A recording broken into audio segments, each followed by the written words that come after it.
Hello बच्चों, स्वागत है आपका हमारे चैनल पर्सनल ट्यूटर पे। मेरा नाम है ऐश्वर्या शर्मा एंड मैं आपको पढ़ा रही थी chapter number 6 empowerment of women and other weaker sections. तो ये है इस चैप्टर का लेक्चर नंबर 2। तो चलिए स्टार्ट करते हैं हमारा lecture number 2, loss for women. The law enacted in 1952 recognized women's right to alimony and their share in father's property. Her right to Stridhan was recognized. Polygamy was made illegal and women just like men got the right to sue for divorce. तो 1952 में बहुत important laws थे जो women के लिए सामने आए, औरतों के राइट्स के लिए सामने आए। जैसे सबसे पहले आया women's right to alimony. Women's right to alimony का मतलब होता है कि जब भी किसी का डाइवोर्स होता है तो ये राइट होता है विमेन का कि उसे जो उसका मेंटेनेंस है वो हस्बैंड से मिले। मतलब हमारे कंट्री में मैक्सिमम केसेस में तो ऐसा ही होता है कि शादी के बाद जो वाइफ होती है वो कुछ नहीं करती है, मतलब वो घर पे एज अ हाउस वाइफ रहती है, या वो कुछ करती भी है तो ये माना जाता है कि इफ़ हस्बैंड वाइफ साथ पे रहे हैं एंड उनका डाइवोर्स हो रहा है तो इट्स इम्पॉर्टेंट कि हस्बैंड कुछ मेंटेनेंस अपनी वाइफ को दे। तो वो होता है राइट टू एलिमनी, तो वो राइट दिया गया। साथ ही साथ लड़कियों को अपने फादर की प्रॉपर्टी पे कोई राइट नहीं था, वो राइट भी दिया गया। नेक्स्ट राइट टू स्त्रीधन दिया गया। स्त्रीधन मतलब होता है कि जो भी चीज़ें एक लड़की खुद लेकर जाती है, मतलब उसकी जो चीज़ें होती हैं जो वहाँ ससुराल पे हैं, जो उसकी खुद की है, मतलब हम कह सकते हैं ज्वेलरीज हैं उसके, उसके जो कपड़े हैं, एवरीथिंग, वो सारे उसके स्त्रीधन होते हैं, जो उसके खुद की चीज़ें, मतलब उसे जो अपने इन लॉज से मिला है वो भी, एंड जो उसे अपनी खुद की फैमिली से मिला है वो भी, ये सारी चीज़ें स्त्रीधन में आते हैं। तो डाइवोर्स के बाद लड़की को उसका स्त्रीधन मिलना। Then polygamy. पॉलीगैमी का मतलब होता है एक से ज़्यादा शादी करना, मतलब दो शादी करना। तो दो शादी करना हमारे कंट्री में इलीगल है एंड दो से ज़्यादा करना भी इलीगल है। और जैसे आदमी पहले होता था कि सिर्फ जो मेल है वो ही जाकर सू कर सकता है, वो ही जाकर फाइल कर सकता है डाइवोर्स, औरतें नहीं कर सकती। पर ये लॉ भी चेंज किया गया, अब एक वुमेन भी जाकर डाइवोर्स फाइल कर सकती है। It was a law that took one step forward concerning women's issue over the following decade. The Dowry Prohibition Act of 1961 made both giving and taking of dowry a cognizable criminal offense. This dismantled the dowry tradition by its root and further encouraged the social movement. The law alleviated the distress to women caused by undesirable tradition of dowry. जितनी भी problems थी औरतों के साथ हमारी country पे, laws आने के बाद वो प्रॉब्लम्स ख़त्म हो गई हम नहीं कह सकते हैं, बट 80% तो हम कहते हैं ख़त्म हो गई है या कम हो गई है। जैसे डाउरी प्रोहिबिशन एक्ट आया 1961 में, इसमें ये कहा गया कि दहेज लेना एक कॉग्निजेबल ऑफेंस है, मतलब एक बहुत ही बड़ा क्राइम है, और इफ़ कोई दहेज लेता है तो उसे सीधा से जेल हो जाएगी। और इस लॉ के या इस एक्ट के आने के बाद क्या हुआ कि ये जो दहेज प्रथा है इसे जड़ से ख़त्म कर दिया गया, और ये इसने एक सोशल मूवमेंट को जन्म दिया कि अब इफ़ आपके इन लॉज आपसे दहेज मांगते हैं तो आप सीधा उन्हें खींचकर कोर्ट ला सकते हो और कोर्ट को बता सकते हो कि आपसे ज़बरदस्ती दहेज मांगा जा रहा है। क्योंकि होता क्या था एक्चुअली, दहेज के साथ प्रॉब्लम क्या थी कि दहेज के नाम पे लड़कियों को बहुत ज़्यादा टॉर्चर किया जाता था। इवन बहुत केसेस में मर्डर तक हो जाता था सिर्फ दहेज के नाम पे। तो दहेज एक एविल था हमारी सोसाइटी का, जिसे इस डाउरी प्रोहिबिशन एक्ट 1961 ने पूरा जड़ से ख़त्म कर दिया। साथ ही साथ the maternity benefit act which gave women the right to get leave from work at the time of childbirth also came into force in 1961. Maternity benefit act जो है ये भी बहुत इम्पॉर्टेंट एक्ट है, क्योंकि ऑब्वियसली जब भी प्रेगनेंसी का टाइम होता था तो उस पे काम पे जाना किसी भी औरत के लिए बहुत ज़्यादा डिफ़िकल्ट हो जाता था। पर ये एक्ट आने के बाद जो चाइल्ड बर्थ का समय होता है, इस समय छुट्टियां मिल जाती हैं औरतों को, और वो आराम से वो फेस भी निकाल लेती हैं एंड उसके बाद वो अपने काम में भी वापस चली जाती हैं। नहीं तो नहीं चाहते हुए भी औरतों को अपनी जॉब छोड़नी पड़ती थी इफ़ उनके चाइल्ड बर्थ का टाइम आता था तो। Now coming to awareness against the dowry tradition. Even after the enactment of the anti-dowry law, incidents like women burned to death as sari pallu catches fire while cooking, woman sleeps into while washing clothes, drowns and dies, continues to be reported. Investigations still revealed dowry to be most frequent cause of such deaths. The role of the police, the administration and the judiciary were highlighted. This created greater awareness. अब क्या हुआ हमारी country में, dowry prohibition act तो आ गया, दहेज रोकने के लिए लॉ आ गया। लेकिन क्या ऐसा होता है कि लॉ आते ही वो लागू हो जाए, या कोई लॉ आते ही सोसाइटी उसे एक्सेप्ट कर ले? नहीं, ऐसा नहीं होता। और इफ़ कोई लड़की केस भी करती है तो बहुत लंबा समय लगता है उस आदमी को सज़ा फाइनली दिलाने में। ऐसा ही हुआ, डाउरी प्रोहिबिशन एक्ट आया, लेकिन उसके बाद भी केसेस आते गए कि जैसे एक औरत की पल्लू में आग लग गई एंड वो जल गई और उसकी डेथ हो गई। नेक्स्ट पानी निकालते एक औरत कुएं में गिर गिर गई एंड उसकी डेथ हो गई। तो ये सब चीज़ों से समझ आया कि अभी भी दहेज प्रथा चल रही है एंड इसके कारण लोगों को, औरतों को मारा जा रहा है। तो यहाँ पे बात आई कि अब जो सबसे इम्पोर्टेंट है वो जो एग्जीक्यूटिव के नीचे लोग हैं उन लोगों का काम करना इम्पोर्टेंट है। इसका मतलब है कि सबसे पहले पुलिस का काम इम्पोर्टेंट है कि आप जब भी ऐसे केसेस देखो तो आप स्ट्रिक्ट से स्ट्रिक्ट एक्शन लो। एडमिनिस्ट्रेशन का जो काम है वो इम्पोर्टेंट है कि जो लॉ बना है आप मेक श्योर करो कि वो प्रॉपरली इम्प्लीमेंट हो रहा है। जुडिशरी का यहाँ पे रोल हाईलाइट किया गया कि आप ऐसे केसेस को स्ट्रिक्टली लो एंड स्ट्रिक्ट इस पे पनिशमेंट दी जाए एंड टाइम पे दी जाए। ऐसा नहीं कि कोई केस है तो 10 साल 15 साल खींचे जा रहा है, नहीं, आप स्ट्रिक्टली टाइम पे लोगों को पनिशमेंट दो तो ही हमारी कंट्री पे डाउरी प्रोहिबिशन एक्ट इम्प्लीमेंट हो पाएगा। इसके बाद हमारी कंट्री में बहुत ज़्यादा अवेयरनेस स्प्रेड हुई। As a result, the Dowry Prohibition Amendment Act came into force in 1984.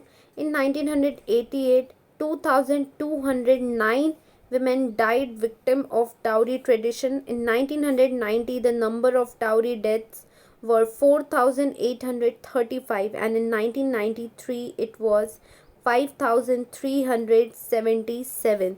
These numbers impress upon you the seriousness of the issue. 1988 में 2,209 औरतों की डेथ हो गई सिर्फ इस डाउरी के कारण। 1990 में 4,835, 93 में 5,377। मतलब आप ये नंबर्स देखो एंड इससे आपको समझ में आएगा कि कितना सीरियस इशू था ये हमारी कंट्री का, कितनी ज़्यादा ज़रूरत थी इस चीज़ को ख़त्म करने के लिए। इसीलिए बहुत स्ट्रिक्ट एक्शंस लिए गए। जो डाउरी प्रोहिबिशन एक्ट था उसमें चेंजेस लाए गए 1984 में एंड आज के टाइम तो हम कह सकते हैं ये प्रथा अच्छी फैमिलीज़ एंड मतलब गांव के ट्रेडिशनल फैमिलीज़ एंड कुछ स्पेसिफिक फैमिलीज़ को छोड़ दिया जाए तो ये प्रथा ख़त्म हो चुकी है एंड अब जो केसेस आते हैं डाउरी डेथ के वो बहुत ही कम हैं। Family Court 1984. Family courts were established to resolve conflict arising out of differences within marriage and domestic problems as well as issues as alimony, single parenthood, separation, care of children and ownership, which are all related to family situation. These family courts give priority to mutual understanding over witnesses and evidence and to counselor over lawyer. Emphasis is on resolving issue quickly but justly. Family codes को इसलिए establish किया गया था ताकि शादी में जो problems आती हैं उन्हें सॉल्व किया जा सके। क्या प्रॉब्लम्स आती हैं, जैसे एलिमनी की प्रॉब्लम हो गई। एक अब क्या है कि जैसे दो लोगों का डाइवोर्स हो रहा है तो उस पे जो बच्चा है उसे कौन संभालेगा। सेपरेशन, कितने कितने टाइम के लिए सेपरेशन में रहना पड़ेगा, उसके बाद डाइवोर्स होगा। देन ओनरशिप, मतलब जैसे हस्बैंड की प्रॉपर्टी है तो उस पे उसकी वाइफ का कितना हक होगा। तो ये सारे शादी से रिलेटेड जो भी इशू हैं इन सब के लिए फैमिली कोड बनाया गया। एंड ये जो फैमिली कोर्ट है ये काम कैसे करता है, ये कोशिश करता है काउंसलर्स के थ्रू कि जो भी प्रॉब्लम है शादी की वो सॉल्व कराई जाए एंड मेक श्योर किया जाए कि शादी ना टूटे। इफ़ बहुत ज़्यादा प्रॉब्लम है तो वो टूटेगी, बट ये लोग कोशिश करते हैं। एंड कैसे कोशिश करते हैं, विटनेस मंगाते हैं, एविडेंस मंगाते हैं, उसके हिसाब से प्रॉब्लम देखते हैं एंड सॉल्व करने की कोशिश करते हैं। Trial involving alimony 1985. A fixed amount paid to a married woman for her upkeep by the husband who has divorced her is called alimony. In the case of Muhammad Ahmad Khan versus Shah Bano Begum, the Supreme Court gave the verdict that Shah Bano Begum had the right to alimony. However, religious organization protested vociferously against the verdict. As a result, the Muslim Women's Act protection on right of divorce was passed by parliament. Actually alimony, जैसे कि मैंने आपको बताया कि एक शादीशुदा औरत है, अपने हस्बैंड से अलग हो रही है तो उसे एज अ मेंटेनेंस, उसे अपने अप कीपिंग के लिए वो पैसे दिए जाते हैं। अब जो केस हुआ था मोहम्मद अहमद खान वर्सेस शाह बानो बेगम, इस पे सुप्रीम कोर्ट ने कहा था कि शाह बानो बेगम जो है उन्हें राइट टू एलिमनी है एंड उन्हें वो पैसे मिलने चाहिए। लेकिन बहुत सारे रिलीजियस ऑर्गेनाइजेशंस ने प्रोटेस्ट किया कि ये गलत है। और इसके बाद जो मुस्लिम विमेंस एक्ट है वो पास किया हमारी पार्लियामेंट ने ताकि ये मेक श्योर कर सके कि एलिमनी मिलनी चाहिए। The commission of Sati prevention act on September 4, 1987, रूप Kanwar, a married woman committed sati. She did not do this of her own free will. She was coerced into doing so. Committing sati, glorifying the practice of sati were all illegal acts. The women activist and the journalist Meena Menon, Geeta Seshu, Sujata Anandan, Anu Joseph, and Kalpana Sharma investigated the case. In 1998, the government passed the Sati Prevention Act with very stringent provisions. 4 सितंबर 1984 में रूप कंवर, जो कि एक शादीशुदा औरत थी, उनके husband की डेथ के बाद उन्हें सती करना पड़ा। एक्चुअली सती क्या होता है कि इफ़ हस्बैंड की डेथ हो रही है तो वाइफ को उसकी जलती हुई बॉडी के ऊपर रख दिया जाता है जिंदा एंड उसे भी वहाँ जलना पड़ता है। मतलब she has no right, if her husband has died so she also have to die with him.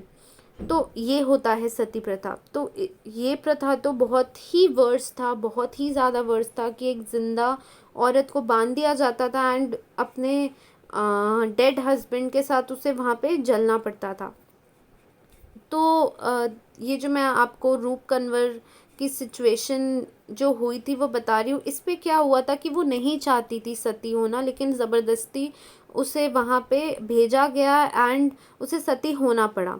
इसके बाद हमारी कंट्री की जो विमेन एक्टिविस्ट हैं, मीना मेनन, गीता सेशु, सुजाता आनंदन, अनु जोसेफ, कल्पना शर्मा, ये लोगों ने इस पर केस इन्वेस्टिगेट किया।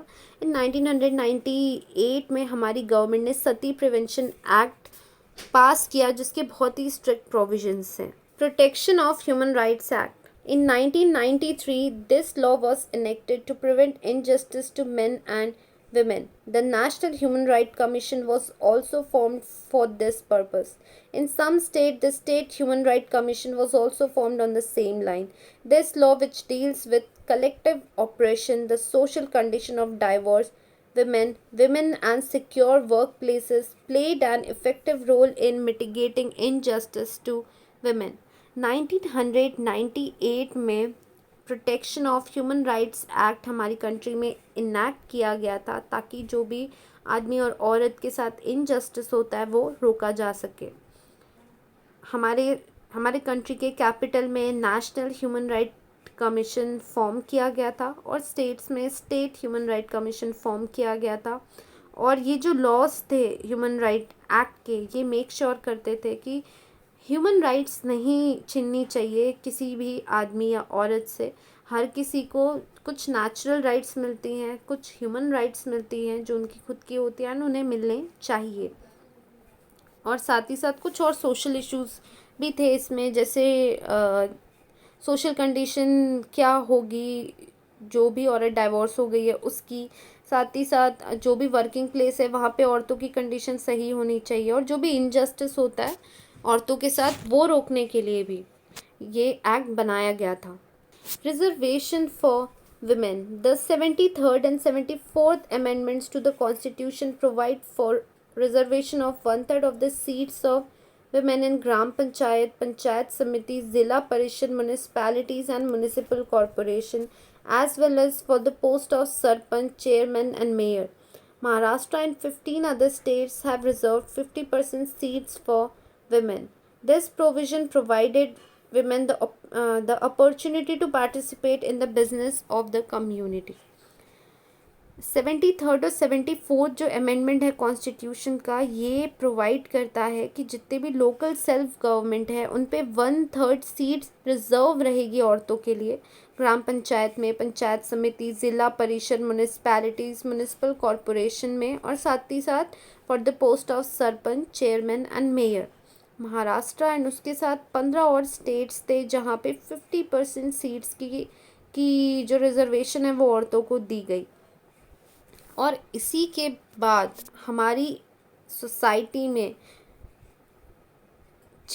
जो भी वुमेन की कंडीशन है वो कम्प्लीटली चेंज हो गई, उन्हें बहुत सारी अपॉर्चुनिटीज़ मिलने लगी और वो धीरे धीरे आगे बढ़ने लगी, मतलब अलग अलग फील्ड्स में आगे आने लगी। In the post-independence period, the Constitution of India accepted the principle of equality of men and women. Hence, women got the important political right to vote. Women got equal right to education and work on par with men.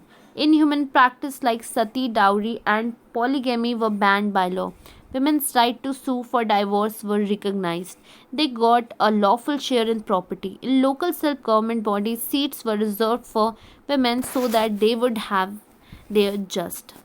और independence के बाद हमारा जो constitution बनाया गया उसमें एक important provision डाला गया कि हर आदमी और औरत सेम होता है और उसके साथ हर जगह सेम ट्रीटमेंट होना चाहिए, और साथ ही साथ औरतों को सारे इम्पॉर्टेंट पॉलिटिकल राइट्स मिलने चाहिए।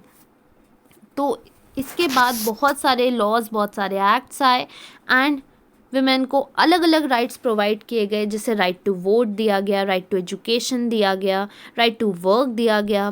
नेक्स्ट, इनह्यूमन प्रैक्टिसेस जैसे सती होती थी, डाउरी होता था, पॉलीगैमी होता था, आदमी एक से ज़्यादा शादी कर रहा है, ये सब लॉ ने बैन कर दिया। साथ ही साथ विमेन को राइट दिए गए कि वो जाके डाइवोर्स फाइल कर सकती हैं, साथ ही उन्हें लॉफुल शेयर मिले प्रॉपर्टी में, और लोकल सेल्फ गवर्नमेंट बॉडीज़ जो हैं वहाँ पे भी विमेन को रिजर्वेशन मिलने लगी। तो इतने सारे राइट्स हमारी कंट्री में दिए गए, और शायद यही रीज़न है कि इसीलिए आज की आप समय देखें, आज का जो टाइम है उस पे औरतें बिल्कुल साथ ही साथ compete कर रही है मेन के साथ हमारी सोसाइटी में। We see today that due to these provisions, women have begun to get education and to earn. Also, due to ideas of women's liberalization, women are developing a sense of self. They have begun to participate enthusiastically and with determination in all fields of education, earning money, administration, politics, etc. और if हम आज का समय देखें तो ये सारे provisions के कारण ही आज औरतों को एजुकेशन मिल रहा है और वो खुद कमा भी पा रही हैं। साथ ही साथ उन्हें फ्रीडम मिलने के कारण उन्हें खुद के बारे में पता चला है कि वो खुद एज एन इंडिविजुअल क्या है और वो क्या कर सकती हैं। और साथ ही साथ सारी औरतें हर फील्ड्स में पार्टिसिपेट करने लगी हैं, चाहे वो एजुकेशन हो, अर्निंग मनी हो, एडमिनिस्ट्रेशन हो, पॉलिटिक्स हो, हर फील्ड्स में आगे हैं. Scheduled caste. In the post independence period, our constitution adopted the values of freedom, equality, fraternity, and social justice. In accordance with this, the practice of untouchability was banned by law. Untouchability was removed by 17th paragraph of constitution and this class was included in scheduled caste. Independence के बाद का जो period है, हमारे constitution ने कुछ values adopt किए थे, जैसे फ्रीडम, सबको इक्वल ट्रीटमेंट, फ्रेटर्निटी मतलब ब्रदरहुड, सोशल जस्टिस, और इसके हिसाब से जो छुआछूत का सिस्टम था वो लॉ ने बैन कर दिया था. और हमारे कॉन्स्टिट्यूशन का जो 17 पैराग्राफ है वो कहता है कि टचेबिलिटी एक क्राइम है हमारी कंट्री पे, और ऐसा कोई करता है तो सीधा से उसे जेल हो जाएगी. और ये जो क्लास इंक्लूड किया गया था वो एक्चुअली शेड्यूल कास्ट के लिए इंक्लूड किया गया था. In the view of educational and social backwardness of these castes, they were given reservation in education as well as jobs to facilitate their development. और ये देखा गया कि ये सारे वीकर सेक्शंस को ज़रूरत है कि वो सारे फील्ड्स में आगे आए और धीरे धीरे इनका डेवलपमेंट हो. इसीलिए एजुकेशन के फील्ड में और अलग अलग जॉब, जो भी गवर्नमेंट जॉब्स होते हैं, इनके फील्ड में SC/STs को रिजर्वेशन प्रोवाइड किया जाता है. Scheduled tribes. Just like the scheduled caste, the scheduled tribes or Adivasis who live in remote parts of the country also face several difficulties as they have lived far away from the progress made in modern times. They are economically and socially backward. Even though their condition have seen some improvement in recent times, they do not have any means of livelihood other than agriculture and forest produce. तो जो scheduled tribes है, जिन्हें आदिवासीज़ भी कहा जाता है, जो remote areas of country पे रहते हैं, उन्हें भी बहुत सारी डिफ़िकल्टी होती है, क्योंकि जो प्रोग्रेस्ड एरियाज़ हैं, डेवलप्ड एरियाज़ हैं, ये लोग उस जगहों से दूर रहते हैं, और ये इकोनॉमिकली हम पैसे के बेसिस से देखें बहुत गरीब हैं और सोशली भी बहुत ज़्यादा बैकवर्ड हैं. तो इनकी कंडीशन सुधारने की ज़रूरत थी, और ज़रूरत थी कि इन्हें भी जीने के इन्हें भी मीन्स ऑफ लाइवलीहुड जो है मिले. सिर्फ एग्रीकल्चर और फॉरेस्ट से ये अपनी पूरी लाइफ निकाल लेते थे, लेकिन नहीं, ज़रूरत थी कि ये भी हर फील्ड में पार्टिसिपेट करे, आगे बढ़े. Modern farming implements have not yet reached them. Hence, their income from agriculture is very small. Besides, their fields are hillside and not fertile. They are malnourished due to insufficient and poor quality of diet. Adivasis in remote area find it difficult to get medical attention in time. For all these reasons, there is need to give special protection to Adivasis. और आजकल की farming की जो modern techniques हैं वो भी इन आदिवासीज़ के पास नहीं पहुंची है. साथ ही साथ ये जहाँ पे खेती करते हैं वो हिल साइड के एरियाज़ है, वो ज़्यादा फर्टाइल नहीं है.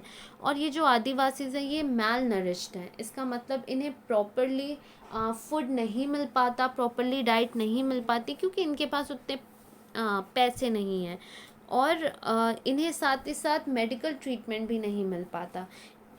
यही सारे रीजंस थे कि आदिवासीज़ के लिए स्पेशल प्रोविजंस बनाना बहुत ज़्यादा इम्पोर्टेंट था.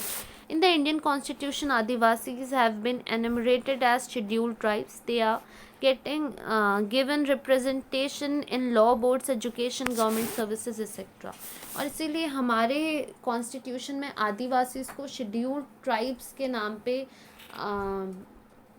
मेंशन किया गया है, और इन्हें अलग अलग प्लेसेस में रिजर्वेशन दिया गया है, जैसे लॉ बोर्ड हो गया, एजुकेशन हो गया, गवर्नमेंट सर्विसेज हो गए, ताकि ये इन सब में पार्टिसिपेट करे, ताकि ये हर फील्ड में पार्टिसिपेट करे. सिर्फ फार्मिंग जो ये लोगों ने अपनी दुनिया बना ली थी उससे बाहर निकले और आगे बढ़े, इनमें भी डेवलपमेंट हो, ये भी इकोनॉमिकली आगे बढ़े.